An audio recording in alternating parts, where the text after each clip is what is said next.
행사가 많은 그런 달 중에 하나죠. 우리가 5월 달에도 행사가 많지만 10월 달에도 많아요.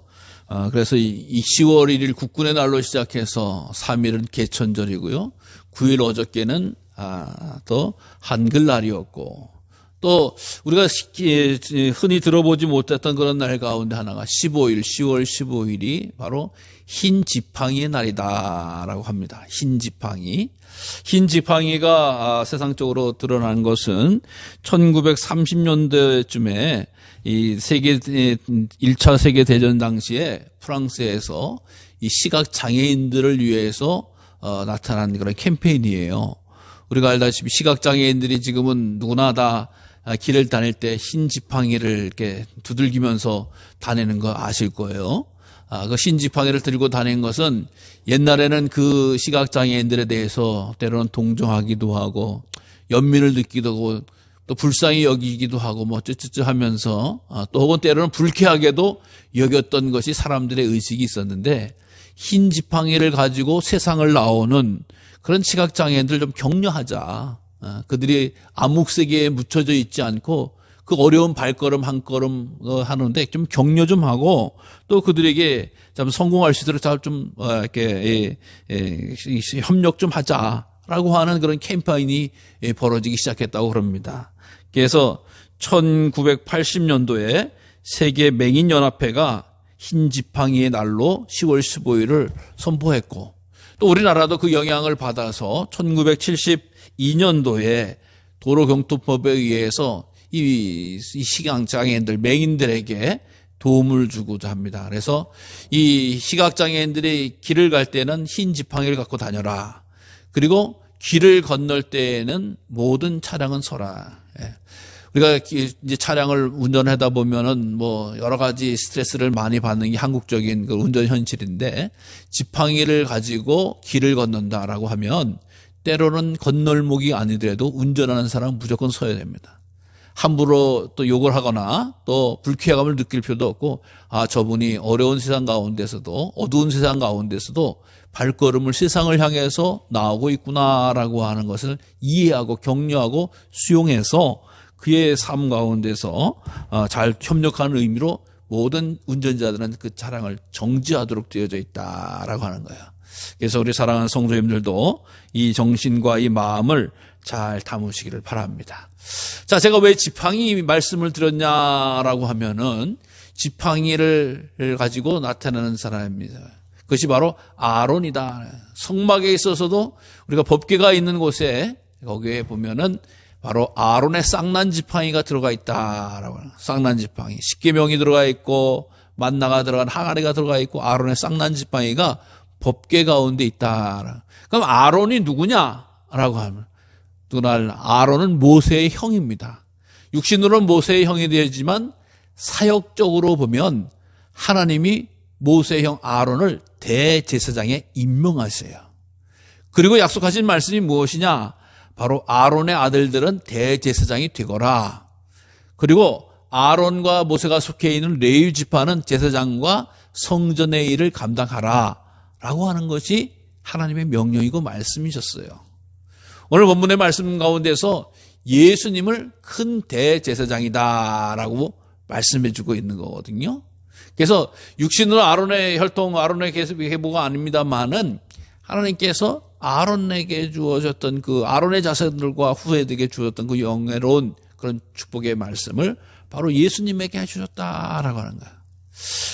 성경을 통해서 우리가 보면 귀한 사역을 받는 것 가운데 하나 세 가지의 사역을 할 수 있어요. 기름 부음을 받는다라고 이야기하는데, 첫 번째는 왕이 될 때 기름 부음을 받는 것을 아시죠? 그래서 택한 사람 사울이라든가 다윗이라든가라고 해서 사무엘을 통해서 저에게 기름을 부어라 라고 해서 기름 붓는 것을 왕을 나타내요. 왕은 권세자를 이야기하는 것이죠. 그 다음에 제사장이라고 하는 부분, 제사장에게 기름을 부어라 라고 해서 제사장이 되어지고, 또 예언자가 되어지는 것을 보게 되어집니다. 오늘 그 예수님을 향해서 큰 대제사장이다라고 하시는 그런 말씀 가운데 하나가 있는데, 그 가운데 뭐냐? 바로 하나님의 말씀은 살아있고 활력이 있어서 좌우의 날선 어떤 검보다도 예리하다. 그래서 혼과 영과 및 관절과 골수를 찔러 쪼개기까지 하며 마음의 생각과 뜻을 판단한다라고 하는. 여기서 이 하나님의 말씀, 바로 이것은 책을 이야기하는 게 아니에요. 토라를 이야기하는 게 아니에요. 하나님의 말씀은 바로 예수 그리스도를 말씀하시는 거예요. 왜? 말씀이 육신이 되셨다라고 성경은 선포하고 있거든요. 책이 어떻게 우리의 영과 혼과 관절과 골수를 쪼개합니까?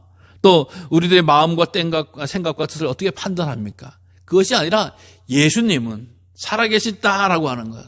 살아있는 말씀이 아니라 하나님 예수님으로 오셔서 이 땅에 살아있고 활력이 있으신 예수님이시고, 그 예수님께서 역사하셔서 말씀이 증거되어지고 선포될 때 영과 혼과 골수를 찔러 쪼개기도 하고 마음과 생각과 뜻을 다 하신다라고 하는 거예요.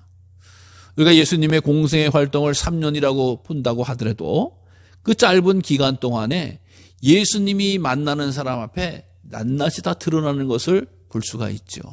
그래서 저의 형편이 무엇인지, 저의 아픔이 무엇인지, 저의 곤란함이 무엇인지, 저의 어려움이 무엇인지라고 하는 것을 예수님은 다 아셨어요.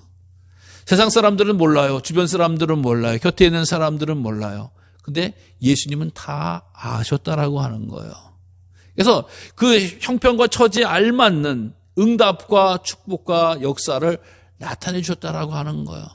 어떤 때로는 말도 아니하고 또 간구하지도 아니하도 예수님의 역사 가운데서 모든 것을 응답받고 해결받은 줄로 믿습니다. 그래서 예수님의 그 큰 역사가 얼마나 대단하고 감당스러운 건지 알 수가 없어요. 그리고 또 예수님께서 하시는 말씀처럼 이 모든 것이 다 예수님 앞에 벌거벗처럼 드러난다라고 하는 것을 선포해주고 있거든요.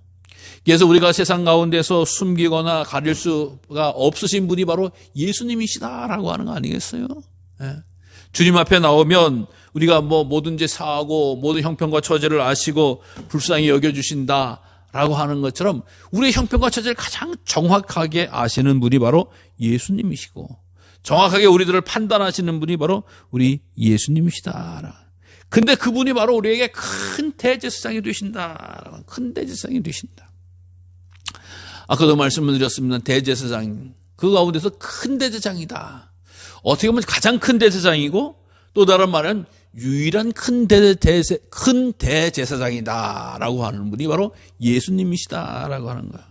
그러기 위해서 우리가 예수님의 사역, 대제사장의 사역에 대해서 잠시 생각을 해봐야 되거든요.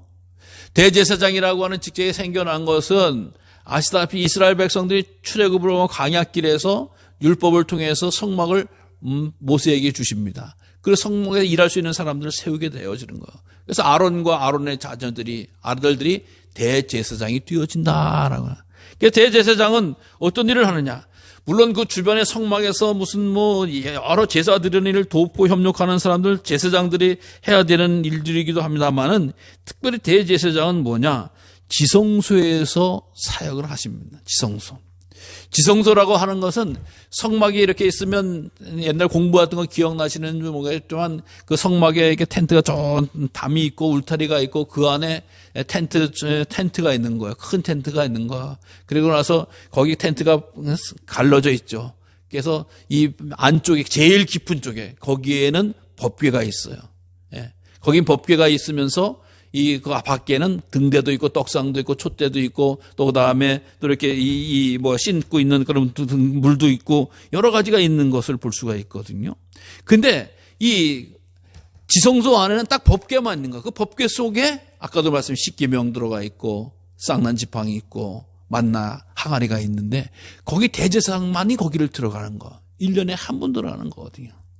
1년에 한 번 들어가는데 그럼 대제사장이 왜 1년에 한 번 들어가느냐라고. 바로 민족의 죄를, 백성의 죄를 사해달라고 하는 거예요. 그래서 하나님 이 7월 11일 날 맞이해서 이스라엘 백성의 죄를 용서해달라고 대제사장이 들어가요. 그러니까 우리가 어떻게 보면은 내 죄 좀 사해 주세요라고 하기도 전에 대제사장은 알지도 못하고 모르는 사람들의 그 죄를 가지고 들어가서 하나님 이 백성들의 죄를 사하여 주시옵소서. 그래서 하나님이 사해 주시면 대제사장이 살고 나온 거, 하나님이 사해 주지 않으면 거기서 그 자리에서 대제사장을 죽입니다. 왜? 죄의 값은 피기 때문에 거기서 죽이는 거예요. 대제사장이 그래서 무조건 들어가서 거기서 살아나오고 하나님 도와주세요, 용서해 주세요. 그럼 용서해 줄게 가. 이게 아니에요. 목숨을 걸고 들어가는 거예요. 이 백성에. 여러분, 우리가 지은 죄가 한 사람이 지은 죄도 따지고 보면 한두 가지가 아니고 여러 가지인데 온 백성의 죄를 짊어지고 들어가는 건 얼마나 무거운 마음이겠어요. 얼마나 힘든 거겠어요. 네. 근데 그거를 위해서 대제사장은 들어가야 되는 거예요. 여러분, 대제사장, 와, 좋겠다. 최고니까 좋겠다. 폼나니까 좋겠다. 존경받으니까 좋겠다라고 하는. 그게 아니에요. 책임감이나 목숨을 걸고 들어가서 하나님 이 백성 죄를 용서해달라고, 이 백성 죄를 사해달라고 기도하는 거예요. 눈물을 흘리는 거예요. 그래서 살아나오면 용서받는 거고 죽으면 큰일 나는 거예요. 그 일을 감당하기 대제사장이다. 근데 여러분, 우리 예수님께서 이 세상 오셔서 우리 죄를 사해달라고 하나님 앞에 기도하고 우리를 위해서 십자가에 달려 돌아가셔서 죄값을 치렀다라고 하는 거예요. 그게 대제사장의 역할을 치렀다라고 하는 거예요. 그런데 죽음으로 말미암아 죄세가 피값을 해주고 3일 만에 다시 부활하심으로 말미암아 우리 죄를 완전히 속죄함 받고 살아계신 주님이 되어졌다라고 하는 거예요. 그래서 이 예수님은 우리들의 죄를 해결해 주신, 우리 죄를 구해 주시고 우리 죄를 용서해 주시는 귀하고 놀라운 주님이시다라고 하는 것을 말씀해 주고 있는 것이죠. 그리고 나서 대제사장이 또 어떤 일을 하느냐? 대제사장이 평일 때는 판결을 내리는 일을 합니다. 여러분, 인간사 여러 가지 복잡하고 어려운 게 있죠. 특히 우리 한국 사람들은 이 재판을 좋아해요. 서로 화해하고 이해하고 얘기하는 것보다 법으로 가자라고 하는 것이 요즘 한국 사람들의 특징이라고 그래요. 그래서 다 법원 가서 판단받으면 다 해결되지. 그래서 마찬가지예요. 사람이 살다 보면 다 이해 충돌이 되어지기도 하고 또 여러 가지 또 삶의 문제에 있어서 해결을 해줘야 될 게 있거든요. 그래서 성경은 뭐 사사로부터 이 이스라엘 백성들을 판단하는 그런 사람들인데 대제사장이 그 일을 주로 감당했다. 그래서 우림과 둠빔을 가지고 이 세상 사람들이 판결 흉패를 가지고 성막에서 판단을 해줬다라고 하는 일. 그래서 이 사법적인 그런 기능도 가지고 있었던 분들이 바로 이 대제사장의 역할이었다라고 하는 거예요. 그래서 그 분이 대제사장에 계신 분이 누구냐? 바로 십자가에 달려 들어가신 예수님이시고 예수님이시다. 근데 대제사장이 어떻게 우리가 그 대제사장으로 믿고 따르고 섬길 수 있느냐라고 하는 것을 이야기할 때 오늘 히브리서는 그걸 이야기하는 거예요. 대제사장은 우리의 연약함을 동정하지 못하지 아니하신다. 즉 동정하지 못하지 아니하신다니까 지극히 크게 우리들의 연약함을 동정해 주신다라고 하는 거예요. 여러분, 대제사장이 우리의 편입니다. 아까도 말씀드렸습니다만 이 중요한 직책 가운데 왕이라고 하는 직책은 뭐예요? 통치하는 거예요. 통치하는 거. 백성을 다스리는 거예요. 하나님은 사실 왕이 이스라엘 백성들에게 왕이 세워지는 걸 원치 않으셨죠. 그래서 안 된다라고 이야기하면 하도 세워달라니까 왕을 세운 거 아니겠어요? 우리나라도 지금 손바닥에 뭐 왕자 써가지고 뭐 어떤 좀 시끄러운 소식도 있었습니다만 성경적으로 뭐 왕을 세워서 안 된다. 하나님이 왕이시다. 왕이 세워지면 어떻게 되어지느냐? 절제하고 잘 살아야 되는데 뭐 하지 말고 뭐 하지 말고 왕에 대해서 엄격하게 구분해 놓으세요. 근데 왕이 되니까 왕으로서 그치는 게 아니라 얼마나 잘못된 일을 하는 게. 이스라엘에 있는 왕들 보세요. 왕들이 얼마나 많은 죄를 졌는지 아세요? 아무리 훌륭하게 통치한 왕들보다 악한 왕이 더 많아요. 타락한 왕이 더 많아요. 왜? 권세에 취하고 부귀에 취해 있으니까 왕들이 타락하기 시작하는 거예요. 이 왕이라고 하는 존재가 그런 거야. 그러니까 왕이 역할을. 그 다음에 성경에서 중요한 얘기, 예언자가 있다라고 이야기해요. 예언자. 예언자는 어떤 일이냐? 바로 하나님의 말씀을 담아서 선포하는 사람들입니다. 하나님의 말씀을 담아서 선포할 때에 때로 우리가 듣기 좋은 말만 들었으면 좋겠죠. 위로하는 말만, 격려하는 말만. 근데 뭐라고 이야기하냐? 똑바로 살아라고 하는 거야. 특히 죄를 많이 짓는 사람이 똑바로 살아라고 하는 이야기를 하는 거죠. 아까도 얘기했지만 그래서 이 죄를 많이 짓는 사람들이 주로 누구냐? 왕과 종교 지도자들이었다라고 하는 거야. 그래서 나단이 다윗 왕에게 당신 외에 가정 파괴하고 살인범이 바로 너야! 라고 이야기하니까 잭소리 못하는 거 아니겠어요? 나 선지자가 그렇게 하나님의 말씀을 증거하는 거거든요. 또 이 마지막 선지자라고 이야기하는 세례 요한 같은 이 독사의 자식들아라고 하면서 막 죄 짓는 사람, 하나님 알지 못하는 사람들 막 혼냈단 말이죠. 예언자들. 그래서 예언자들이 참 무서운 사람들과 같은 거예요. 하나님. 근데 예언자들은 그것이 운명이고 하나님의 사명인 거예요. 왜? 하나님의 말씀이 담겨졌을 때 하나님의 말을 선포할 수밖에 없었거든요. 그러니까 듣든지 아니든지 선포하는 것이 예언자예요. 왜? 하나님의 말씀이니까. 이 예언자인데 이 제사장의 역할은 어떤 거예요? 제사장의 역할은 우리가 간혹 쉽게 생각을 하면 마치 우리 성도님들이 여기 있으면 제사장이고 저기 있으면 성도인 것 같이 이런 식으로 생각하는데 그것이 아니에요. 사실은 제사장의 역할은 뭐예요? 죄 졌어요. 어떡하죠? 힘들어요. 어려워요. 아파요. 괴로워요. 그때 제사장님 제가 이런 죄를 졌어요. 용서해 좀 제사 드렸으면 좋겠는데요. 그래가지고 재물을 가지고 제사장에게 나가는 거예요. 그럼 제사장이 너 왜 졌어? 왜 졌어? 막 책망하고 혼나는 게 아니에요. 그 죄 어떡하냐? 하나님 앞에 가야지. 하나님, 사랑하는 백성 누구가 죄를 졌습니다. 용서해 주세요. 하나님이 제사장 그렇게 이해하는 거예요. 누가 어려우면 아파요, 힘들어요, 괴로워요, 졌어요. 용서해 주세요. 그래서 인간의 편에서 하나님 앞에 나가는 거예요. 왜? 그 길을 나갈 수가 없으니까 나같이 가주는 거예요. 위로자가 되어주는 거예요. 이끌어주는 자가. 그러니까 엄격하게 이야기하면 왕도 예언자도 가운데 제사장이 제일 죄진 사람의 피부에 가까이 있는 거예요. 제사장에게 떨어져 있는 게 아니에요. 어렵고 죄진 사람들에게, 곤란한 사람들에게 형편해. 그러니까 이 대제사장이 어떤 일을 하느냐? 연약함을 동정하지 못할 리가 아니다. 연약함을 모르면 대제사장이 할 수가 없는 거예요. 동정하지 못하면 대제사장이 될 수가 없는 거예요. 여러분, 주님이 우리들의 연약함을 모르시나요? 우리들의 형편과 처지를 모르시나요? 우리의 아픔과 어려움을 모르시나요? 아니라고 하는 거예요. 다 하신다고요. 그래서 예수님은 왕으로 오신 분이 아니에요. 예수님은 이 세상에 왕으로 오실 분이지 왕으로 오신 분이 아니에요. 마가의 다락방이 아니라 우리가 알다시피 말구 위에 오신 주님이시다라고 하는 거예요. 가장 낮은 자리에서 가장 연약하고 가장 불편하고 가장 곤란한 사람들의 형편까지를 다 아시는, 동정하시는 하나님이시다. 또 뿐만 아니라 우리 주님은 똑같이 시험을 받으신 이로다라고. 근데 죄는 없으시도다.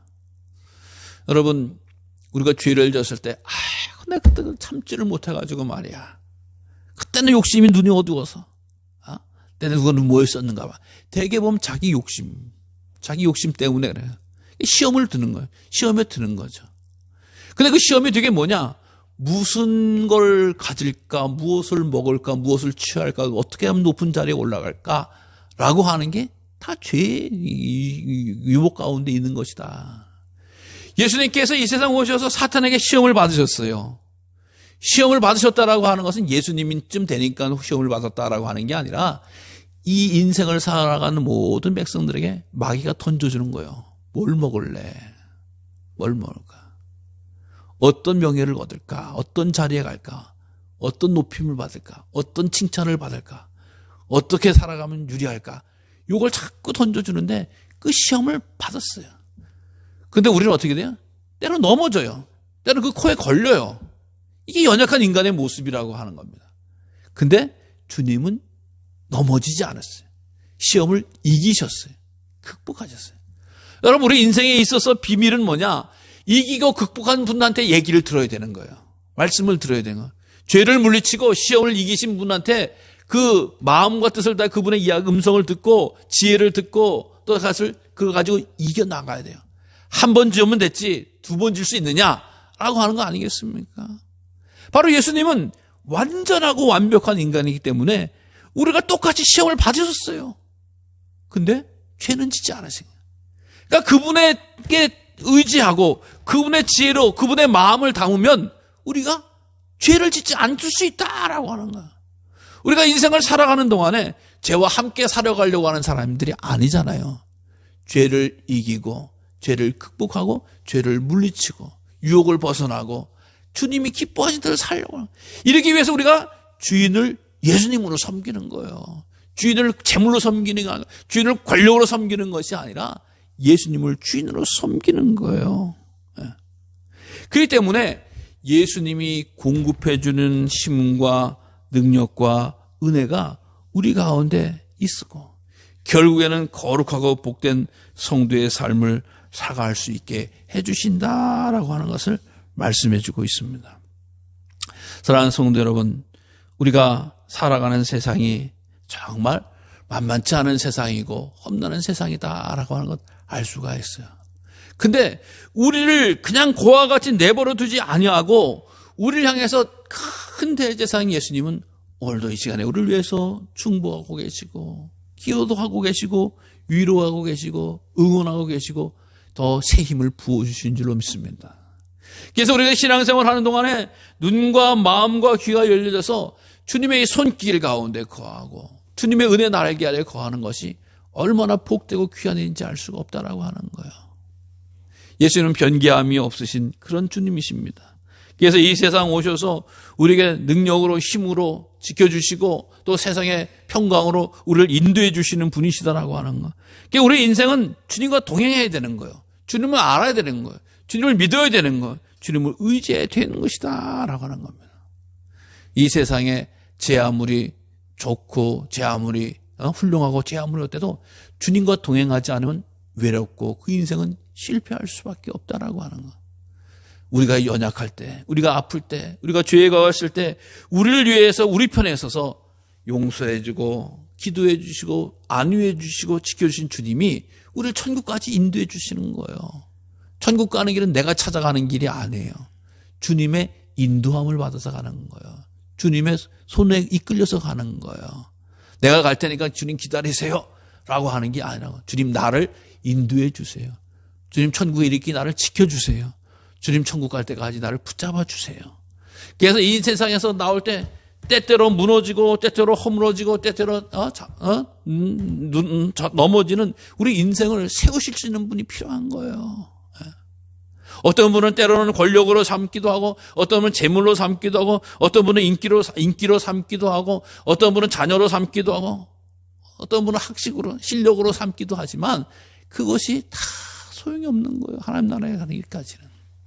그래서 내게 주신 믿음을 지키고 주님 앞에 인도함을 받아서 정말 우리 인생의 참다운 지팡이와 같은 분이 바로 예수 그리스도시고 제사장이 예수 그리스도시고 그 예수님을 보내주신 하나님을 찬양하고 경배하는 그 길이 가장 복되고 귀한 일인 것을 꼭 기억하시면서 험하고 약한 세상 가운데 왜 나를 버려두시냐고 원망하고 불평하는 것이 아니라 이 험하고 악한 세상 가운데 주님을 보내주시고 주님을 알게 하시고 주님을 믿게 하시고 주님과 동행하면서 살아갈 수 있도록 내게 귀한 기회를 주신 은혜를 감사할 수 있는 성도님 되시기 바랍니다. 어리석은 사람은 왜 하나님이 없다라고 이야기해요. 하나님이 하신 일을 바라보지 못해요. 그냥 인생이 내가 알아서 사는 거고 내 맘대로 사는 거고 그냥 그럭저럭 사는 것이라고 생각하는 사람도 얼마나 많은지 알 수가 없어요.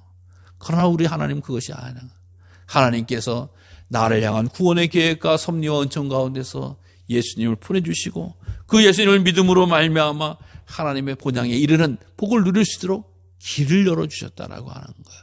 그 길은 큰 길 대신 큰 대제사장 계시는 예수 그리스도라고 한 사실을 늘 기억하시고 확신하면서 우리의 삶 가운데서 주님을